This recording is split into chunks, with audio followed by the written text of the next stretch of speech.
Hello tout le monde, je suis ravie de vous retrouver aujourd'hui dans cette nouvelle vidéo.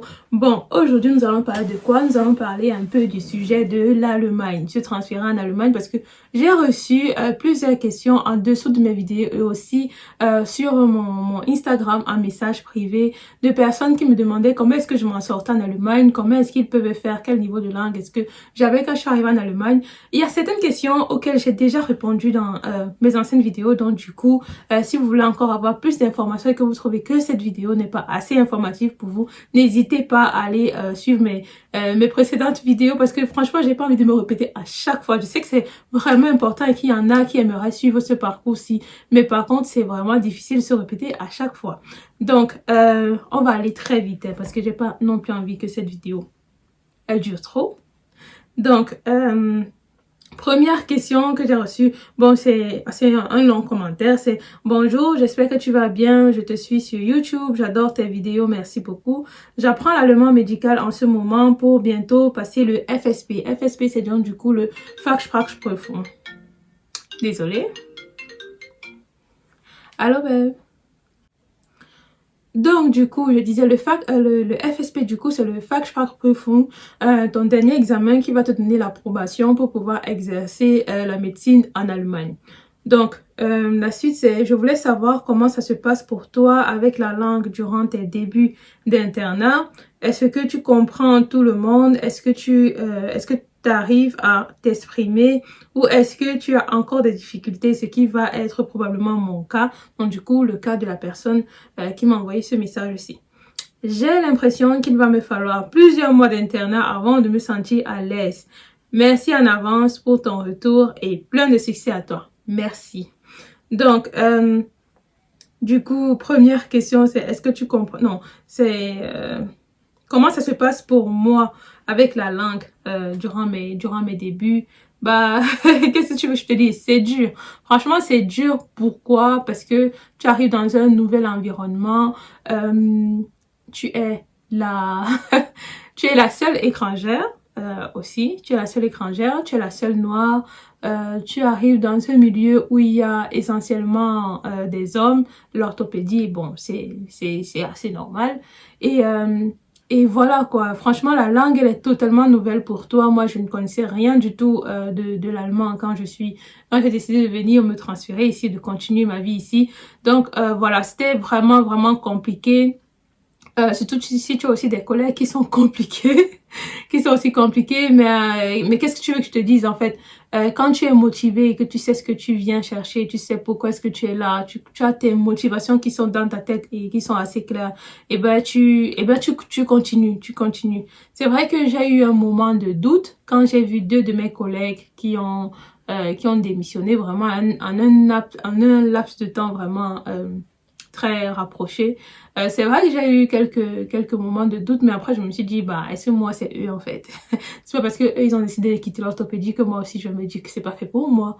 Donc je suis restée. Et est-ce que je comprends tout? Bah non, je comprends pas tout. Et je peux même te dire que ça m'a causé quelques soucis.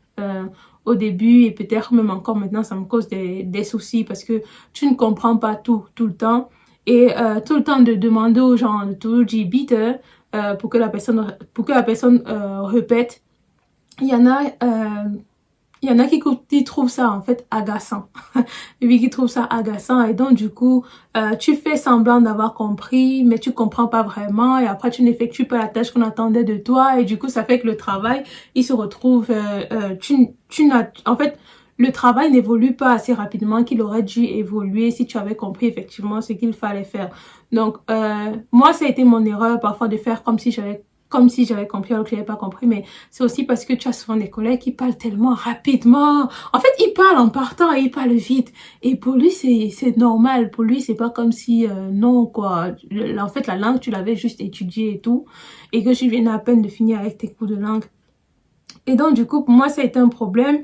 Et j'ai même eu à parler de ça avec mon chef. Et c'est aussi très important d'avoir des bons rapports avec son chef. Et que parfois, quand ça ne va pas, n'hésitez pas aussi à aller aller vers votre chef, vers votre supérieur.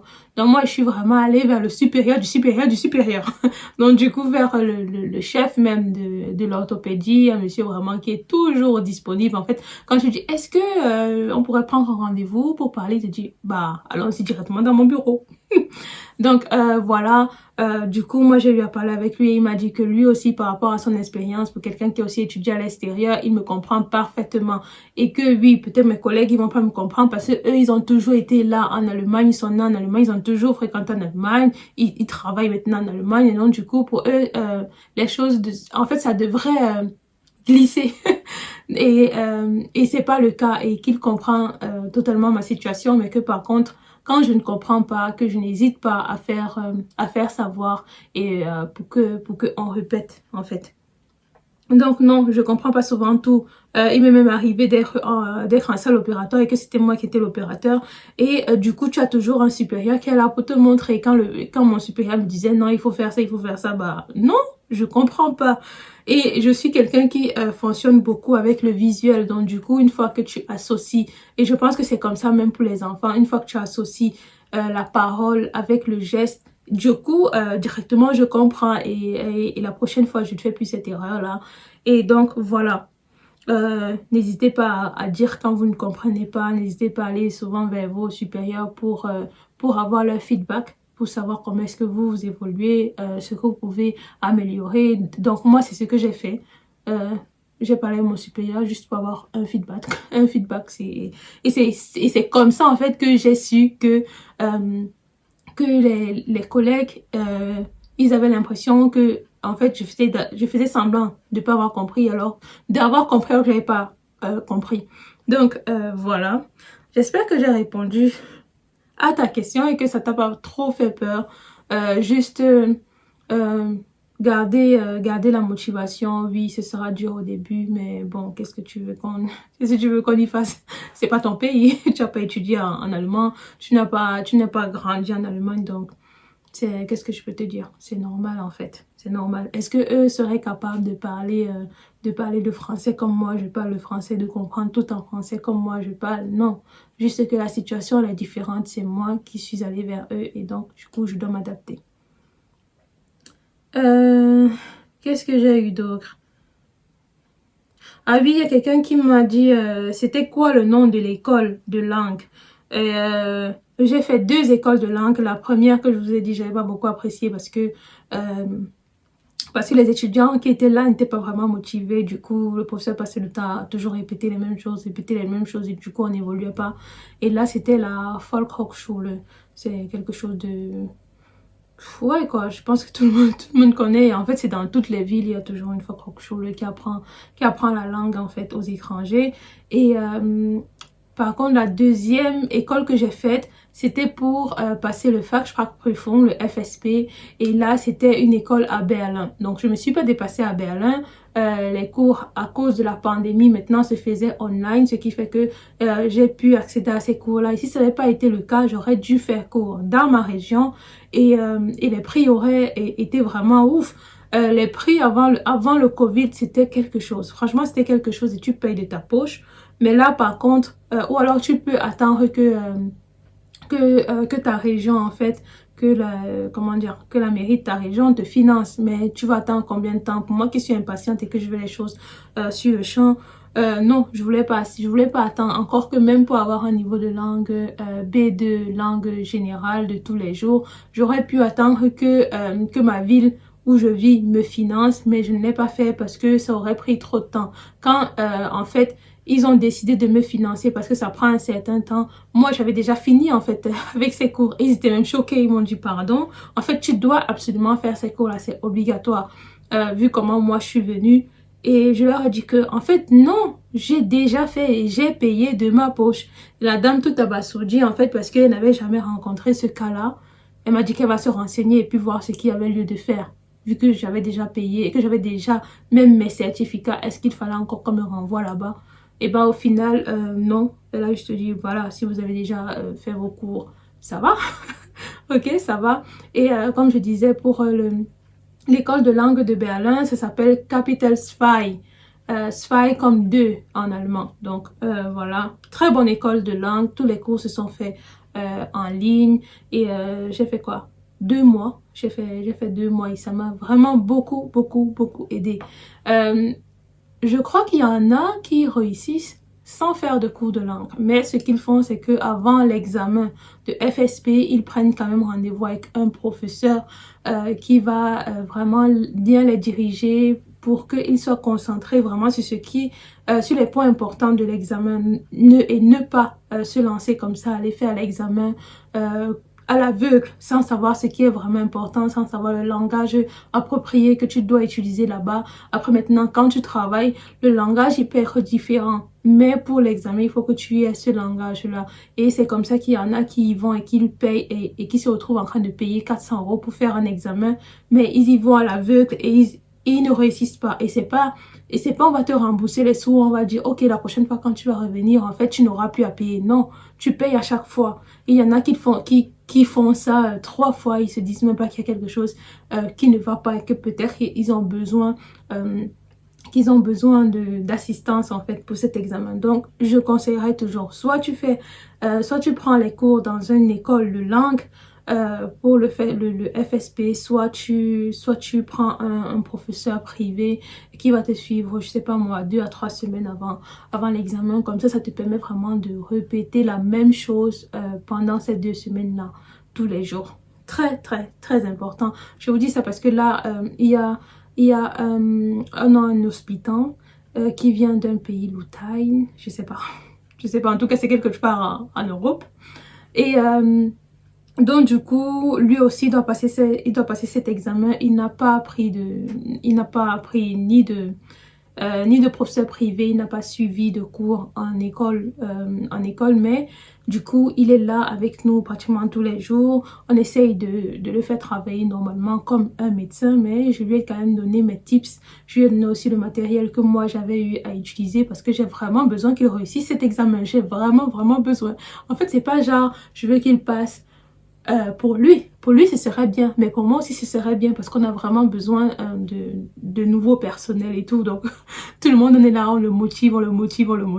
Je lui ai donné tous mes tips, tout ce que je pouvais donner et du coup voilà quoi, j'attends juste qu'il réussisse et puis en tout cas il faut qu'il réussisse.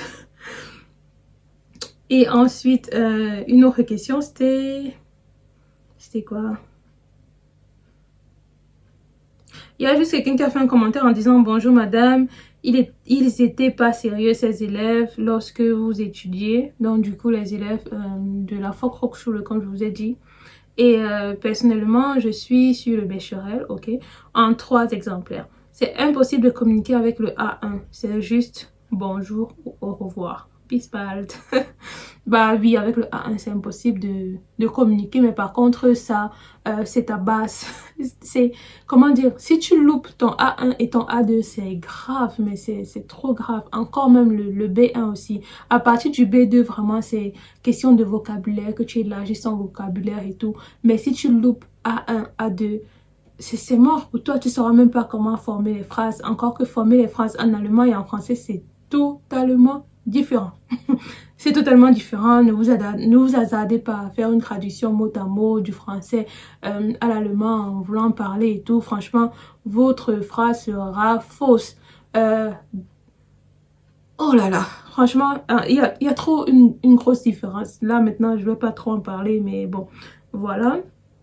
Il y a une autre question. Merci pour le contenu très consistant. Merci de le mentionner. J'ai une question s'il vous plaît. Vous êtes arrivé en Allemagne avec quel niveau de langue et quel type de visa? Je pose la question car vous dites qu'il est possible après obtention du B2 de demander un Berufserlaubnis. Merci d'avance. Alors, je suis arrivée en Allemagne avec un niveau de langue 0. Je ne connaissais rien, même pas dire Guten Morgen. Je ne savais pas. Je savais même pas qu'on disait Hallo. Je connaissais rien en fait. Donc, je suis arrivée avec un niveau de langue 0 et mon type de visa, bah, j'ai pas pris de visa en fait. J'étais en Italie avec mon permis de séjour européen qui te permet donc de passer 3 mois sur sur un territoire européen autre que ton pays d'accueil. Donc moi, c'est ce que j'ai fait.